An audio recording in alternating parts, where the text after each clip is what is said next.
হাঁড়িতে থাকা শেষ ভাতটুকু প্লেটে নিলাম। আশেপাশে লেগে থাকা ভাতগুলোর যত্ন করে তুলছি। গুনে মাত্র 4-5টা লোকমা হবে।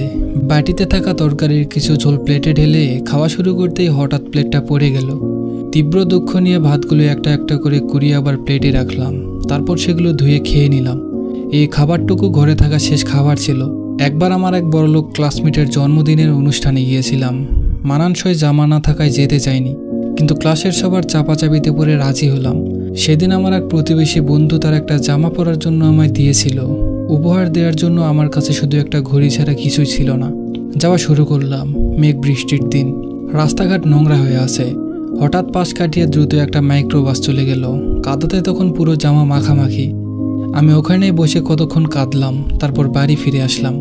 সেবার আমার ওই বন্ধুর জামা নষ্ট করার অপরাধে 2000 টাকা জরিমানা দিতে হয়েছে, সাথে কথার আঘাত ফ্রিতে পেয়েছি। কলেজে পড়াকালীন সময়ে আমি কখনোই আমার কোনো ক্লাসমেটদের আড্ডা বা পার্টিতে এসবে যেতে পারতাম না, কারণ আমি তাদের লেভেলে ছিলাম না। আমার কোনো সামর্থ্য নেই।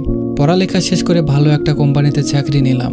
অফিসে টিফিন নিয়ে যাওয়ার মতো এক্সট্রা খাবার আমার কাছে ছিল না, তাই সপ্তাহে অন্তত 2 দিন খুব চেষ্টা করতাম কিছু একটা নিয়ে যাওয়ার জন্য। কলিগরা হাসি আড়াল করে জিজ্ঞেস করতো, আজ কি এনেছেন দেখি, আপনার হবে তো? বেতন অবশ্য ভালোই ছিল, কিন্তু আমার বাবা ছিলেন একজন ক্যান্সার রোগী। ক্যান্সার রোগীদের সাপ্তাহিক ওষুধে কত খরচ হয় তা কেবল রোগীর আত্মীয় স্বজনরাই বলতে পারবে। বাবার শেষ অপারেশনের জন্য প্রচুর টাকার দরকার। আত্মীয় স্বজন তো নেই। যেসব বন্ধু বান্ধব পরিচিত মুখ ছিল তাদের কাছে ধার চাইলাম। সবাই কোনো না কোনো অজুহাতে অপারগতা পেশ করলো। হয়তো ভেবেছিল কোনোদিনও আমি তা শোধ করতে পারবো না। একজন তো সান্ত্বনা স্বরূপ বলে বসলো, অনেক তো খরচ হলো, লাভ নেই, মন খারাপ করিস না।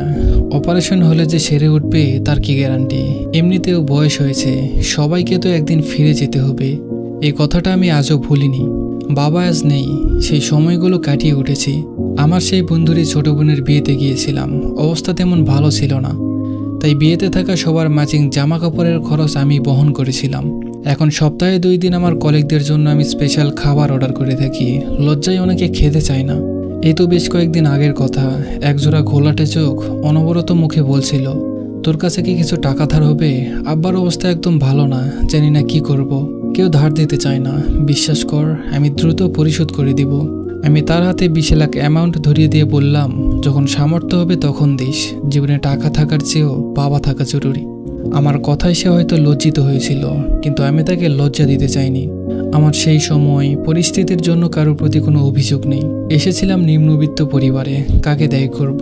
কারো সাহায্য না পাওয়াতেও কোনো দুঃখ নেই। সবারই নিজেদের জীবন আছে, কিন্তু দুঃখ হয় সেই সময়ে করা কিছু মানুষের ব্যবহারের জন্য, যা এখনও আমায় তীব্রভাবে যন্ত্রণা দেয়। জীবনে কাউকে সাহায্য করতে নাই পারেন, ভেঙে দিবেন না। মানুষটি একদিন ঠিকই প্রতিষ্ঠিত হবে, কিন্তু আপনার ব্যবহার ফিরিয়ে নিতে পারবেন না। খারাপ সময়, খারাপ পরিস্থিতি সব একদিন সরে গিয়ে রংধনু উঠবে, তবে আপনার কথার আঘাতের দাগ মেঘ হয়ে আজীবন থেকে যাবে, যা হাজার রং দিয়েও পরিবর্তন করতে পারবেন না। ধন্যবাদ সবাইকে।